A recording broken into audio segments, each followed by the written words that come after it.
Hey there, and welcome to day 6 of 30 days of Lightroom. Today we're going to show you how to do advanced masking in Lightroom, which is going to allow you to edit specific parts of your photos and make your images look amazing.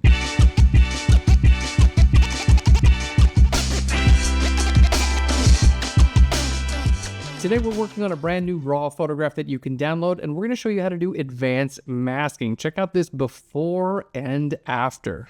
We're building on what we learned yesterday when we talked about basic masking, and today we're going to show you how to refine those results even more. So we're starting off with our image straight out of camera. You can see it looks pretty good, but we've got a lot of work to do, especially with our exposure. So we're going to go over here to our basic editing. So let's go ahead and click on editing. We're in our develop module, and we're going to click right here on basic. Now, a great place to start always is with the auto button. So we're going to go ahead and click there. And we're going to see already this is looking fantastic. Now it's time to bring this image to life. And I want to draw a lot of attention to our subject. So we're going to move right into our masking. Let's go ahead and click on masking. Now, yesterday we showed you all the different masks that we can create. We can select our subject. We can select the sky, the background, specific objects. You can even use your brush tool or linear or radial gradients to create different masks in your image. Okay, so we're going to go ahead and start by selecting our background. Let's select that background here. This is going to select everything except our subject. And you know what I want to do? I want to bring our saturation up. I would really want to bring out those greens and vibrancies of the forest. So we're going to go ahead and take our tint. We're going to bring this more towards green. There we go. Fantastic. And we're going to bring our saturation up as well. All right. That's looking really, really good. And you know what? I'm going to make it a little bit more on the yellow side as well. So with our masks, don't forget you have this new masking dialog. Okay, here where you can create new masks. You can see the masks that you made. And at any time, you can go to this little eyeball right here and just turn it off and on. So you can see already this is what we've done. Looking great. So the background looks pretty good. Let's go ahead and create a new mask. This time we're going to go to sky. So let's select that sky. It's going to detect our sky. And this time I'm going to bring our color temperature towards blue a little bit. And look at all that beautiful detail I was able to recover back in the sky. So let's go and right over here on the top of the mask dialog, we're going to see this little eyeball right here. And I can click that so we can see the before and after with all the masks. Great. Now it's time to go ahead and select our subject. So we're going to create a new mask. Here we go. And we're going to go to select subject. Now with our subject, we're going to go ahead. Let's bring our exposure up just a little bit. Okay, we're going to bring our highlights up. There we go. And we're going to work on our shadows as well. I think this is a great place to start. So all of this we've covered basically in yesterday's video when we were talking about basic masking. But now we're going to start to add and subtract masks together. And this is where it gets a lot more powerful because as we've seen, we can create a lot of masks. Check it out. So where you go to create new mask, go ahead and click there. These are all of the different masks that you can create here in Lightroom Classic. But where it gets super powerful is when you can combine them together. Okay, let's show you how to do it. So what I want to do is I want to create a beautiful glow, like a light glow behind our subject. Okay, so with that glow, we're going to use a radial gradient to create a glowing radius of light. But then I only want it to be behind my subject. So we're going to then subtract our subject from that mask. So this is where it gets advanced, but it also gets so much fun. Okay. So let's go ahead and create the glow first. We're going to go to radial gradient. Boom. Let's just click and drag right back here behind our subject. Something like that looks really good. Now we're going to go ahead and I'm going to bring up our shadow levels. Okay. We're going to bring our contrast down. I'm going to bring our exposure up just a little bit. Let's even go in here where it says color temperature. Okay. We're going to make that even a little bit warmer. There we go. Create this nice glow of light, and I'm going to bring up our exposure even more, just a little bit. Okay, now right now you can see I can turn this mask off and on, and it's like, okay, kind of cool, but it's covering our subject as well.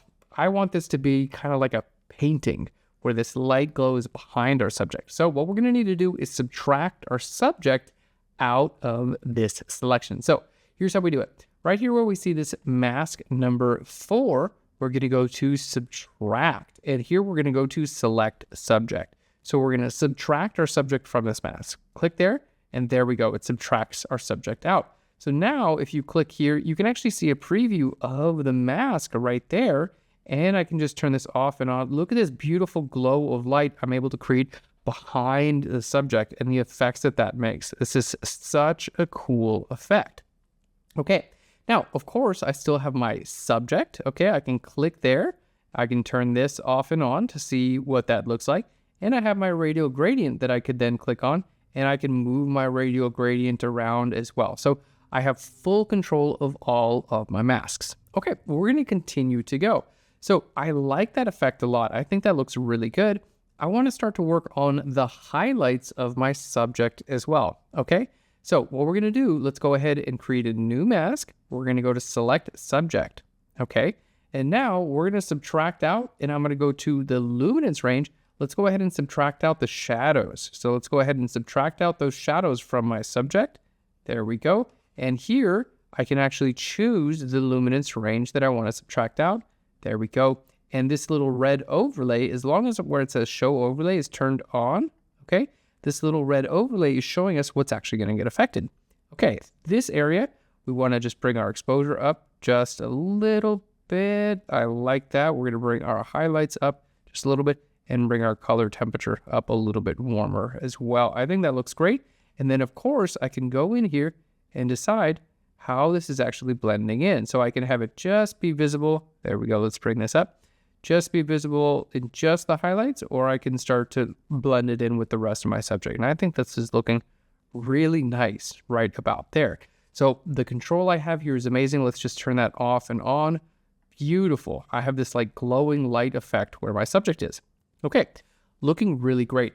The next thing I'd like to do is add a little bit of glow to my subject's face now. To make her face a little bit brighter, it's going to bring more attention to my subject. So to do this, we're going to create a select subject, okay? And then we can minus out a radial selection, okay? So we want to select our subject, but then just the subject's face.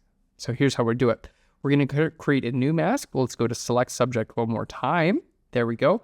And then we're going to subtract out. I can go to a radial gradient. I can subtract out, there we go, just this area. And what you're going to see is, remember, this show overlay here, okay? This shows you what's actually going to get affected. So when I subtracted out this radial gradient, okay, now you're like, okay, well, the goal was to actually affect our subject's face. Now we're affecting everything except for the subject's face. But check this out.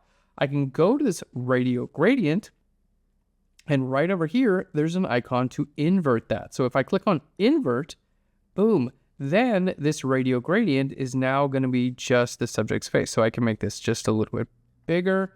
There we go. It doesn't have to be just their face. I just kind of want it to be like, almost like we had a softbox shining on our subject. So we started off with our select subject, okay? And then we minus out a radial gradient, and then this radial gradient, I inverted. Okay, so now that's literally just affecting our subject's face, and I can bring up the exposure here just a little bit. Let's bring up our color temperature to make that a little bit warmer. And I think this is looking fantastic. Let's just turn all these masks off and on real quick, by the way. Let's just turn this off and on. Look at this amazing, beautiful effect we're able to get. Okay, now this effect here, this dress, I think looks really good, but maybe I don't want it to be as visible over here on the dress or over here. So let's go back. And I'm going to go to subtract, and we're going to go to a linear gradient, and I'm just going to subtract out a linear gradient. Let's subtract out another linear gradient from this side and this side, and that way, this dress effect, you can see, we've got select subject, and then we did the luminance range just for the lights, and then minus out a couple linear gradients, and then it's really only affecting like the center part of my subject, exactly where we want. This is looking so good. All right. Let's go ahead and create a new mask right up here. We're going to go to linear gradient. Okay, so with this linear gradient, let's go ahead and click and drag from the bottom left right there. Fantastic. We're just going to go ahead and bring our exposure down just a little bit and bring our contrast down just a little bit. And then we'll add to this. We're going to add another linear gradient, and we're going to click and drag there, and it's going to have this same effects here. So you can see I'm able to basically edit both of those areas at the same time. How beautiful is this? And maybe I want to create a little bit of highlight glow right on my subject's hair. So here's what we're going to do. We're going to go to create a new mask. This is so much fun. We're going to use our brush tool, okay? Let's go ahead and make a brush a little bit smaller. You can use your open and closed brackets to do so. There we go. All right. So painting here on my subject's hair. There we go. And what we're going to do is I'm going to bring our exposure up of the subject's hair. Okay. And then we're going to bring our temperature up of the subject's hair too. Now for this, let's go ahead and zoom in. I'm going to click up here. We're going to go to 50% zoom so you can kind of see what we're doing a little bit better. So literally I just painted with a brush. I brought up my exposure and I brought up our color temperature, making it warmer. Okay. But I don't want this visible in the background, right? So I'm going to go ahead and subtract out our background. Okay, looking pretty good. Now, with this brush, I can go ahead, if I hold Alt or Option, I can actually start to refine this a little bit more. And then this is really cool because with the brush, I can go ahead and bring my flow down and my feathering up. So I can go ahead and make sure that this is just a little bit more. There we go. Let's go ahead and bring our flow up a little bit more. So I can make sure that this is, in fact, going to just show up just a little bit better. Instead of having such a hard edge, it's going to nice and soft transition into the hair, which is perfect. Exactly what we want by bringing that flow down. There we go. Look how nice and beautiful this is. Just kind of showing up only where we want that hair. Fantastic. All right. And it's almost done. As you can see, this is giving us that effect of like the light shining through our hair. So let's just turn this off and on. Look at that. How beautiful is that? I just have that light literally just shining in and it completes this effect. Because remember, earlier on, we made this effect with a light glow behind our subject. So now we're adding it to our subject's hair, making our hair look actually like it's glowing as well. Okay, I'm just going to go to my brush and continue masking out. I'm holding Alt or Option, which allows me to minus away my brush strokes. All right, let's bring this back to 100%. We'll go back to fit, and here we go. This is looking so nice. Let's go ahead and click off of our mask. I'm going to bring my color temperature up just a little bit warmer for this image as a whole, and we are looking so good. All right, let's just turn off all of our basic editing that we did. So this is our basic editing. There we go. We'll go to our masking, turn this off and on. All this is with our advanced masks. And then I'm going to just use the slash key so we can see there's our before. This is import, okay? This is the image straight out of the camera, and this is our after. All of this was done with a little bit of basic editing and that advanced masking. So you can see how adding and subtracting different masks together gets you an unlimited amount of combinations. You're able to refine exactly what you want to affect and create a stunning image every single time. And don't forget, you can download this sample raw photograph so you can follow along. Just click on the link right down below. Join us tomorrow where we show you how to crop, straighten, and fix perspective in your photographs in Lightroom Classic.